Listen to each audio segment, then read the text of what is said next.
আজকে এমন একটা জিনিস আমি আপনাদেরকে বলবো, যে কাজ করলে আপনারা সহজে সব কাজে কিন্তু জয়লাভ করতে পারবেন।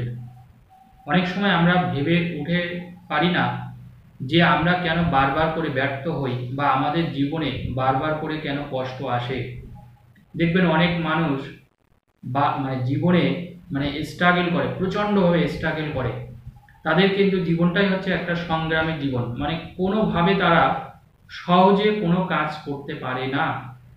যে কোনো কাজ করতে গেলে তাদের কিন্তু অসম্ভব রকমের কষ্ট হয় এবং আলটিমেটলি কোনো একটা অজ্ঞাত কারণে তাদের কিন্তু জয়লাভ হয় না।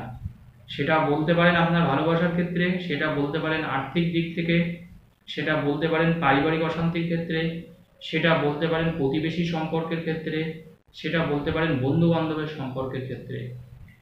যে কোনো কাজে আপনি যে কাজটাই মোট কথা হাত দেন, সেটা আপনার নিজের চাকরি হতে পারে, ব্যবসা হতে পারে, মানে আপনারই বন্ধু বান্ধব হয়তো খুব সহজে একটা চাকরি, ভালো চাকরি পেয়ে গেছে। আপনি দীর্ঘদিন ধরে পরীক্ষা দিচ্ছেন, বাট আপনি চাকরি পাচ্ছেন না, বা কোনোভাবে আপনার ব্যবসা দাঁড়াচ্ছে না। আপনি অনেক চেষ্টা করছেন, হয়তো লোন করেই আপনি ব্যবসা করার চেষ্টা করছেন, কিন্তু সেই ব্যবসা কিন্তু আপনি দাঁড় করাতে পারছেন না। আজকে এমন একটা দারুণ টিপস আপনাদেরকে আমি বলে দেব, সেটা যদি আপনারা করতে পারেন, আপনার সব কাজে, যাকে এক কথায় বলা হয় অল ইন অল, অর্থাৎ এই একটা কাজে আপনি সব কাজে কিন্তু জয়লাভ করতে পারবেন এবং সেটা অনায়াসেই। এই কাজটা বেসিক্যালি করলে কি হবে, আমাদের ভাগ্যের দোষগুলো কাটবে। দেখুন, আমরা যখন বারবার করে ব্যর্থ হই, সবসময় মনে রাখবেন যে আপনার ভাগ্য স্থানটা কিন্তু খারাপ, যেটা জ্যোতিষশাস্ত্রে আমরা নবম ভাব থেকে বিচার করি।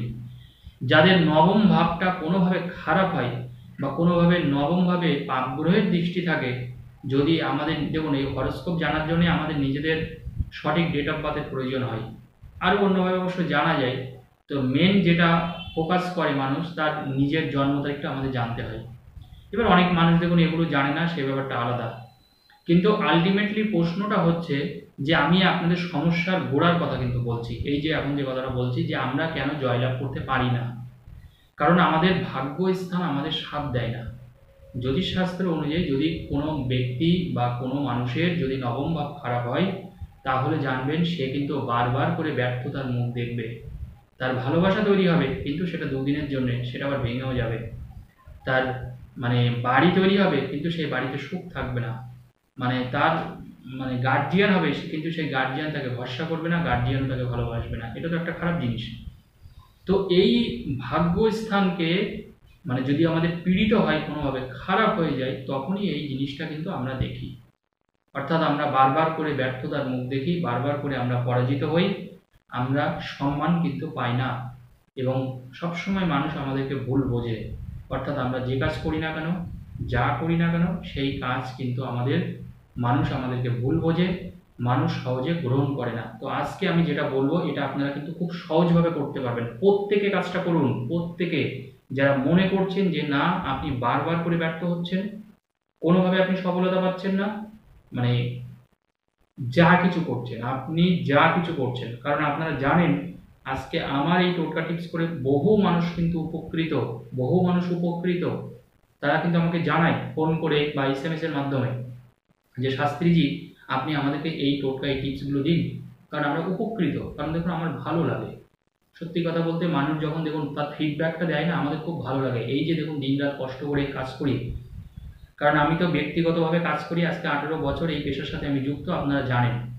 এবার দেখুন, আমি অনেক মানুষের পার্সোনালভাবে কাজ করি এবং অনেক মানুষ আমার থেকে কাজ করান, কিন্তু আলটিমেটলি যখন মানুষ আমাদের এই ফিডব্যাকটা দেয়, আমাদেরকে রিপোর্টিং করে, জানায়, তখন কিন্তু মনটা গর্বে ভরে যায়। এই যে রাত জেগে কষ্ট করে মানুষের জন্য কাজ করা হয়, যখন শোনা হয় যে না, মানুষের যে সমস্যার জন্য আমি কাজটা করেছি, সেই সমস্যাটা তার কেটে গেছে, তখন কিন্তু একটা প্রাপ্তি আসে, মনে একটা শান্তি আসে।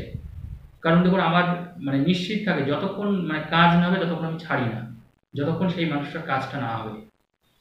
তো আমি আপনাদের চেষ্টা করি, এত কথা বলার একটাই কারণ, দেখুন, আমি চেষ্টা করি যে টিপস বা টোটকাগুলো আপনাদের সামনে প্রেজেন্ট করার, সেটা যথেষ্ট অথেন্টিক হোক এবং সেটা যাতে কাজ দেয়, সব থেকে আলটিমেটলি যাতে কাজ দেয়। কারণ আপনারা কষ্ট করে, সময় নষ্ট করে আমার একটা টোটকা টিপস করবেন, কিন্তু আপনারা উপকার পাবেন না, এরকম জিনিস আমি একদম দিই না। আমি বলারও চেষ্টা করি না সময় নষ্ট করে।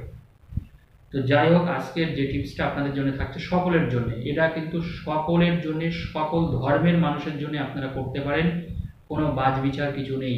যা মানে যে ইচ্ছা সেই করতে পারে কাজটা। বিশেষ করে যারা ভাগ্য যন্ত্রণায় কষ্ট পাচ্ছেন, বারবার করে কোনো কাজে ব্যর্থ হচ্ছেন, সব কাজেই ব্যর্থ হচ্ছেন, মানুষ আপনাদেরকে ভুল বুঝছে, মনের শান্তি আপনি পাচ্ছেন না, এবং আপনি চাইছেন যে আপনার কাজটা হোক, আপনি সাকসেস পান, তাদের জন্যে। তো আপনারা কি করবেন, আপনারা এরকম এক চিমটে মতন, জাস্ট এক মুঠ মতন হালকা কটা চাল নেবেন। চাল চাল আমাদের প্রত্যেকের বাড়িতেই থাকে। ওই চাল নিয়ে জাস্ট একটা মুঠোর মধ্যে আপনি একটু চাল নেবেন। এই মুঠো করে আপনি একটা মন্ত্র একটু বলবেন, ওম নমঃ শিবায় হুম ফট। কি বললাম মন্ত্রটা? ওম নমঃ শিবায় হুম ফট। চালটা মুঠোর মধ্যে নিয়ে এই মন্ত্র আপনি জপ করবেন, ওম নমঃ শিবায় হুম ফট। আবারও বলছি, মন দিয়ে কিন্তু এই মন্ত্রটা একটু দয়া করে শুনুন আপনারা। ওম নমঃ শিবায় হুম ফট, ওম নমঃ শিবায় হুম ফট, ওম নমঃ শিবায় হুম ফট। এইভাবে এই মন্ত্র আপনি বারবার জপ করুন, বারবার। দেখুন, আমি কিন্তু মন্ত্র বিশ্বাসী, ভীষণভাবে মন্ত্রে বিশ্বাসী। আপনাদের সত্যি কথা বলতে জানবেন, কোনো মানুষ যদি মন্ত্র জপও করে এমনিও যদি কোনো মন্ত্র জপ করে, কোনো ভগবান বা ঈশ্বরের মন্ত্র, জানবেন আপনার কিন্তু উপকার হবে। এটা আমি খুব দায়িত্ব নিয়ে কথাটা বলছি। কারণ জানবেন, মন্ত্র আমাদের সাথে বিশ্বাসঘাতকতা করে না, গাছ আমাদের সাথে বিশ্বাসঘাতকতা করে না। আপনি যে উদ্দেশ্য নিয়ে এগুলো করবেন, দেখবেন অনেক যারা তপস্যা করেন, ধ্যান করেন, তারা কিন্তু মন্ত্র জপ করেন, তাদের মধ্যে কিন্তু একটা পাওয়ার তৈরি হয়, একটা উইল পাওয়ার তৈরি হয়। তখন জানবেন তাদের অনেক কথা কিন্তু মানুষকে বললে তারা খেটে যায়। কেন জানেন? কারণ তাদের মধ্যে একটা শক্তি উৎপন্ন হয়। তো যারা এইসব যে মন্ত্র জপ করেন, অনেকে দেখবেন এমনি ভালোবেসে মন্ত্র জপ করে, কারণ তাদের ভগবানের মন্ত্র, ঈশ্বরের মন্ত্র তাদের পড়তে ভালো লাগে। এমনি তারা কিন্তু জপ করে না। আমি বলবো তারা করে যান জপ, যারা করতে চাইছেন। কারণ ভগবানের মন্ত্র জপ করলে জানবেন আপনি ভালো থাকবেন, আপনি খারাপ থাকবেন না। আমি খুব দায়িত্ব নিয়ে কথাটা বলছি। কারণ আমি আজ পর্যন্ত এই দীর্ঘ এত বছর আমি এই পেশার সাথে যুক্ত, কেউ আমাকে কিন্তু বলেনি যে শাস্ত্রীজি এই মন্ত্র জপ করে আমি খারাপ আছি।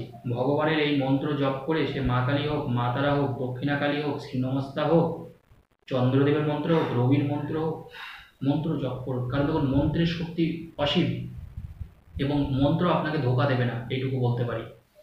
তো আপনি ওম নমঃ শিবায় হুম ফট এরকম এক মুঠ মতো চাল নিয়ে ওম নমঃ শিবায় হুম ফট শুধু একদিন আপনার ছাদে ছড়িয়ে দিন। চালগুলো কাক পশু পাখিতে খেয়ে যাবে, বা যাদের ছাদ থাকবে না তারা এমনি আপনার বারান্দায়, সেই উঠোনে এরকম জাস্ট এই মন্ত্রটা বারবার বলে, ওম নমঃ শিবায় হুম ফট, মন্ত্রটা কিন্তু ওম নমঃ শিবায় হুম ফট বলে জাস্ট আপনি উঠোনে বা ছাদে আপনি দিয়ে দিন, পাখিরা খেয়ে নেবে। ব্যাস, একদিনই শুধু করুন। আপনার 7 দিন যাবে না, এর উন্নতি আপনি বুঝতে পারবেন। তারপর থেকে কিন্তু আপনার কোনো কাজ আর না হওয়ার থাকবে না, সেই কাজে আপনি সহজে জয়লাভ করবেন। অর্থাৎ যে দোষটা থাকবে সেই দোষটা কিন্তু কেটে যাবে। ধন্যবাদ, ভালো থাকুন।